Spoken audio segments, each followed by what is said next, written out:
So let's talk about the Nintendo Switch 2's 1080p 120Hz display. Cyberpunk 2077 is set to be 40 FPS in performance mode. So that means that there might be some dynamic resolution going on. What am I talking about? Of course, there's going to be some kind of dynamic resolution with upscaling due to DLSS. And if you didn't know what DLSS is, it's an upscaling software by NVIDIA. And in my opinion, it's some of the best upscaling software out there. So Nintendo has quite the tool in their hands to make any game look native with DLSS. I think DLSS is impressive in all counts. But let's talk about the 1080p display. A lot of people are saying that Nintendo Switch 2 games will be 1080p 120 FPS, capable of going up to 4K 60. Now I think we're not going to see 4K 60 most likely. If we are going to see 60 FPS, judging by the specs, which I covered in a previous video, the Nintendo Switch 2 will be just as powerful as a PlayStation 4 Pro. So that means we'll get about 1440p with 60 FPS. If any game is going up to 4K, it's going to be either 30 or at the very best 40 FPS if there's some kind of upscaling. But due to the Nintendo Switch 2's CPU limitations, I don't see that as a possibility based on the handhelds that I've had in the past with similar CPUs.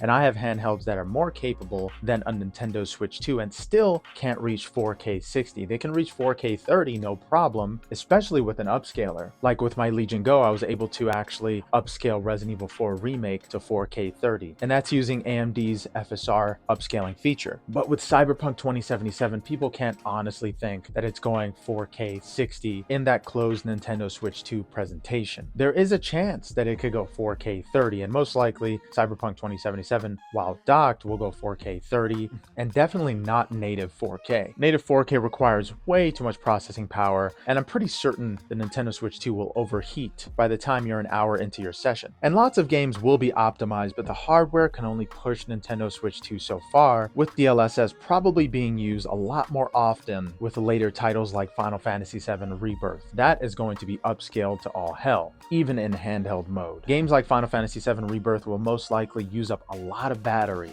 and will only last about an hour and a half due to all the software running in the background if they want to get Final Fantasy to 40 FPS similar to Cyberpunk 2077. But I don't see the Nintendo Switch 2 as a 1080p machine. I see it as a potential 120Hz machine, but 1080p is the best case scenario for Nintendo Switch 2, especially with a lot of these games that they announced. Higher FPS is definitely easier to reach than higher resolution, and this is why Nintendo is shooting for either 1080p, which is quality mode, or 120 FPS, which is performance. But 120 FPS is also the best case scenario for the Nintendo Switch 2. There's going to need to be a lot of optimization for this handheld in order to reach those kind of numbers with the size and capability of the Nintendo Switch 2. Developers are going to consider overheating, and for goodness sakes, the dock even has a fan, so it shows that since this handheld is coming out in the summer and it's black and deals with a lot of upscaling with high FPS, I can see overheating in its future. I can see there being a huge overheating issue at first, and of course Nintendo is probably going to blame it on summer temperatures or even global warming if they're desperate enough. Not that I don't believe in that, but I'm not sure why Nintendo didn't release a white version to help them with the overheating issue if people actually intend on using the Nintendo Switch 2 as intended outside. So with a June 5th release date and all of these insane performance claims, I think Nintendo is going to focus on making the system as cool as possible in a literal way, because if there's one thing that plagued the Steam Deck, it was overheating issues. A lot of companies like JSOX try to address the overheating issue on the Steam Deck, and the Steam Deck has a really big fan. I doubt Nintendo Switch 2's fan is going to be as big as what's inside of the dock. So playing handheld is most likely going to be the main concern. And I'm not sure exactly what type of cooling system the Nintendo Switch 2 is going to use, but at certain points, if you play a game for long enough at high enough performance, your cooling system just won't matter. Because if CPU temperatures begin to rise, that will affect performance and system longevity. So I doubt Nintendo is going to push the system as far as 1080p 120 FPS for certain titles, because that requires a lot of processing power for a handheld. And let's not forget what happened to ROG Ally with its overheating issues as well as its SD cards overheating.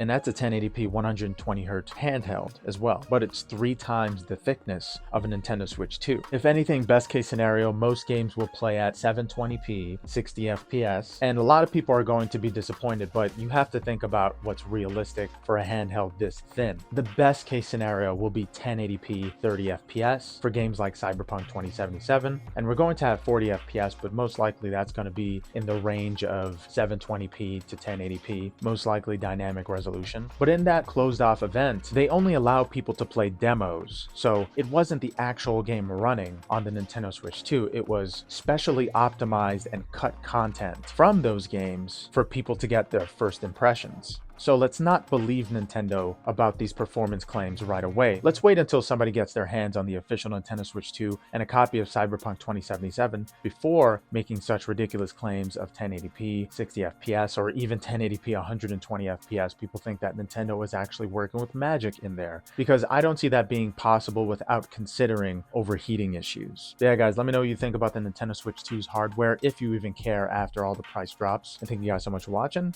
Hope you have a good one. Later.